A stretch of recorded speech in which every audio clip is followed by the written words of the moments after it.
Back with me tonight are Kendrick Johnson's parents, Mr. and Mrs. Johnson, as well as Attorney King and Attorney Crump. Thank you again so much for being with me. And you had another legal victory earlier. Apparently now the surveillance videos have been released to the family, to the attorneys.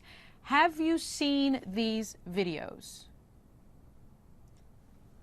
Not at this time, Sonny. We are still waiting for them to all be released to us. It's over 1,900 hours of surveillance video. And we think that's but one step to solving this, unfortunately, real-life murder mystery. And there's so many other elements into this mystery. Attorney King and the Johnsons over the last 10 months have found that Kendrick's clothes that had important blood and DNA evidence on them are missing. They also found that his fingernails were cut back, which would have possibly recovered skin and DNA evidence. And worst of all, his organs were missing when they had to exhume him for the second autopsy that could have provided vital objective evidence. All of that coupled with the disturbance of what we believe crime scene in that gymnasium leads us to believe that somebody is trying to conceal the truth, or is trying to conspire to keep the truth from coming out to who killed this child.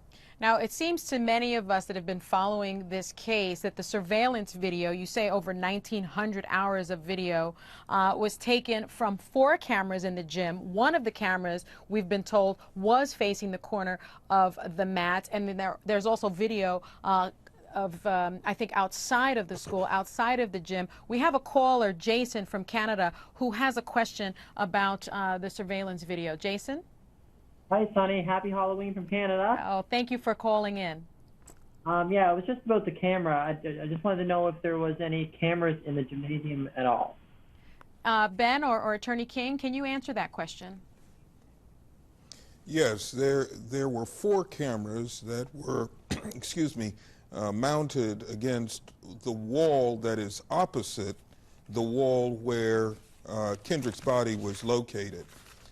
One of these cameras was pointed directly in the direction of the mat, or the cluster of mats where his body was located. And we have absolutely been focused upon trying to get from the sheriff and the school some kind of image from that camera that would either corroborate what the sheriff had theorized was the way in which Kendrick died, or which would explain how his body arrived there at the gym the following morning.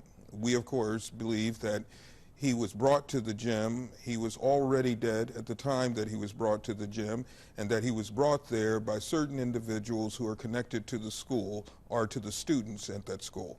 Now, Attorney King, you know, you've mentioned a couple of times now that perhaps it was an influential person involved in this alleged cover-up, that perhaps it was a high-profile or well-connected student. Do you have any idea who that could be? I know we've heard from an investigator that Kendrick had a fight with another student about a year ago. We also heard from Kendrick's aunt, Anastasia Rowe, that he was a great student, but that he ran into problems last year with another student. Can you tell us about that? Well, all of that is information that we've collected in the course of our investigation, but which still has to be confirmed. And we are following those leads, so to speak, very aggressively. We have shared this information with the authorities, and we had anticipated that they would have followed up on that information.